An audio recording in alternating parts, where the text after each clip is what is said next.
Mes chers, bonjour, bienvenue dans cette nouvelle partie de notre cours écriture fractionnaire. Ce sont les écritures fractionnaires égales. Les écritures fractionnaires égales. Alors, une quantité, si on peut la écrire sous forme d'une écriture fractionnaire, bon, il peut être écrit sous forme de plusieurs écritures fractionnaires. Rappelez bien que qu'une quantité s'écrit sous forme d'une écriture fractionnaire, elle peut être écrite avec une infinité d'écritures fractionnaires.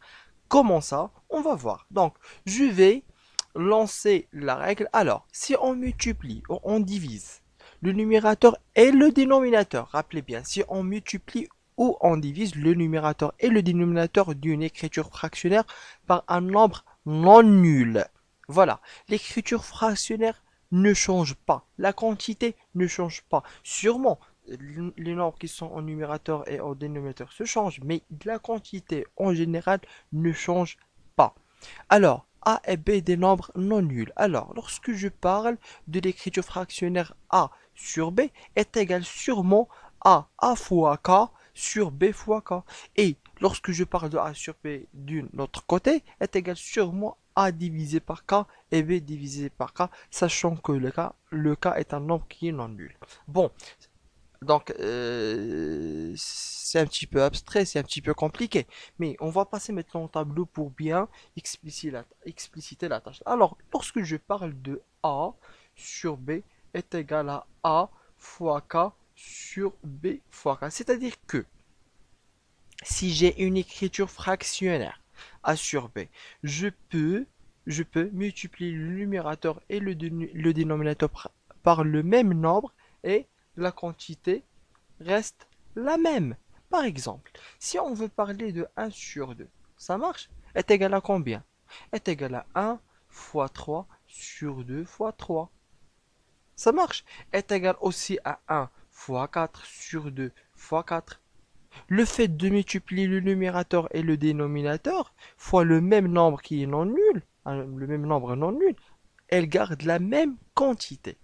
Ça marche donc. 1 sur 2 peut être écrit sous forme de 3 sur 6. 3 fois 1 c'est 3 et 3 fois 2 c'est 6.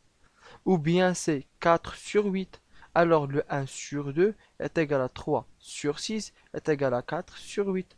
Pourquoi? Parce que j'ai multiplié le 1 fois 3 et 2 fois 3 ça vaut 6. Aussi j'ai multiplié le 1 fois 4 et le 2 fois 4 ça vaut 8. Donc 1 sur 2 et 3 sur 6 et 4 sur 8, ce sont ce sont, ce sont les mêmes quantités, sauf que les nombres se diffèrent. Ça marche? Donc, de même pour la division. Alors, par exemple, si je parle de 100 sur 50, par exemple. Alors, si je divise le 100 sur 10, automatiquement, je dois diviser le 50 sur le 10. En divisant le 100 sur le 10, ça vaut 10. Et 50 sur le 10, ça vaut 5. Alors la quantité 100 sur 50 est égale à combien? Est égale à 10 sur 50. C'est la même quantité. Ça marche? Il suffit juste de...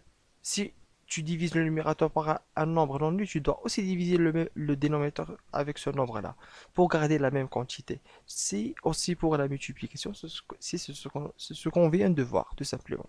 Alors, on continue. Voilà, je présente un exemple, c'est 3 sur 7.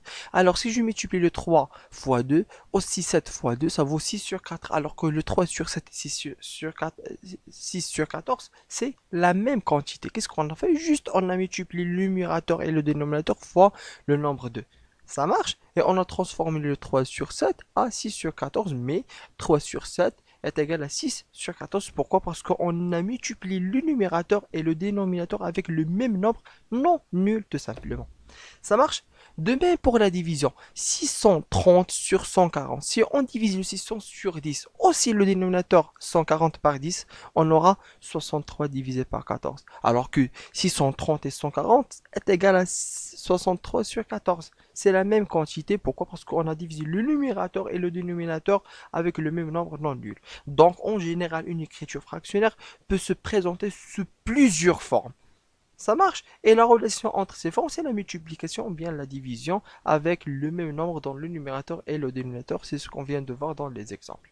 Alors, comme d'habitude, je laisse une application. C'est juste un petit exercice à faire dans chaque fin de vidéo. Donc, essayez de compléter cette application, de compléter les pointillés. Donc, vous devez faire ça dans le cahier de maison. Donc, écrivez l'application et laissez l'espace pour la correction dans la classe. Sinon, attaquez cette application sur vos cahiers de maison. Donc, je vais juste vous aider à comment résoudre cette application. Par exemple, si on considère 7 sur 9 est égal à 12 sur quelque chose, donc si on a 4 sur 9 est égal à 12 sur quelque chose. Donc, comment trouver ce pointillé-là? Donc, à combien j'ai multiplié le 4 pour avoir le 12? J'ai multiplié le 4 sûrement fois 3. Donc, aussi si je avec le même nombre que je multiplie le numérateur, je dois multiplier le dénominateur. Aussi, je dois aussi multiplier le 9 aussi fois combien? Fois 3 tout simplement.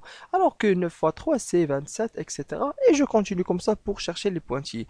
Donc, pour la deuxième 50 sur 100. Donc, est égal à combien? Est égal à quelques pointillés à trouver sur 50. Donc, à combien j'ai divisé le 100 pour avoir le 50? Je l'ai divisé sur 2. Et si je divise le dénominateur par un nombre, je dois impérativement diviser le numérateur avec le même nombre pour garder quoi? Pour garder l'égalité. Donc si je divise le 50 avec le 2, c'est 25, etc. Donc vous devez, avec la même manière que je viens de faire, de terminer cette application pour la corriger dans la classe. Donc, merci bien pour votre attention, votre prof Tuati. Je vous aime et à la prochaine.